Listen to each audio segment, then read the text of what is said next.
विक्की, जो तुम समझ रहे हो वो मैं नहीं हूं। प्रीति का पहला पति हूं मैं।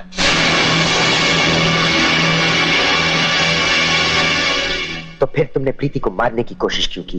प्रीति को मारने की कोशिश मैंने नहीं की। तुम मेरी सारी बात सुनोगे तो तुम्हारी गलतफहमी दूर हो जाएगी। प्रीति और मेरी शादी सिर्फ एक रात की थी। दूसरे दिन मैं उसके लिए मर चुका था। मच्छरों ने मेरी जान बचाई और मुझे ठीक होते हुए एक अरसा बीत गया। जब मैं शहर वापस लौटा तो प्रीति के पिता कहीं और जा चुके थे। एक दिन अखबार में मैंने उनकी तस्वीर देखी और फौरन वहां पहुंच गया।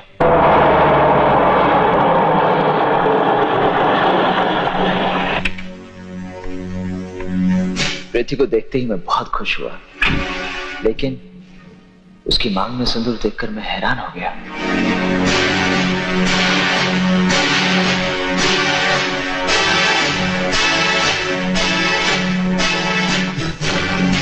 उस दिन का झूठ आज तक नस्तर बनकर मेरे सीने में चुभ रहा है। प्रीति,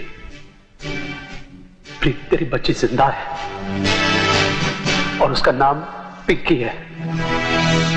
वो बंबई के ईश्वर चंद अनाथ आश्रम में है। उसी वक्त मैंने फैसला कर लिया कि मैं तुम्हारी और प्रीति की जिंदगी में कभी नहीं आऊंगा। मैं अपनी बच्ची को अपने साथ कहीं दूर ले जाऊंगा। इसलिए मैं पिंकी को लेने आश्रम गया। वहां मैंने देखा प्रीति पिंकी को लेकर कहीं बाहर जा रही थी।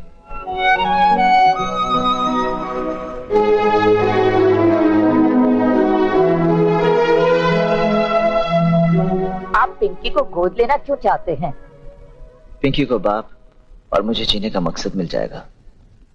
देखिए, पिंकी की केयर टेकर तो प्रीति जी हैं। आपको उनसे मिलना पड़ेगा। क्या ये जरूरी है? जी हाँ, पिंकी को गोद लेने के लिए उनकी परमिशन बहुत जरूरी है।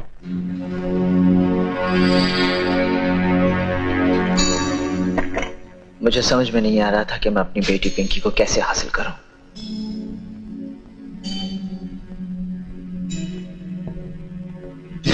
अचानक मेरी नजर मेरे दोस्त शिखर पे पड़ी।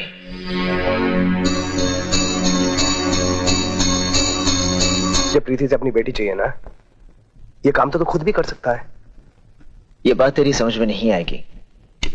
तू फोन कर।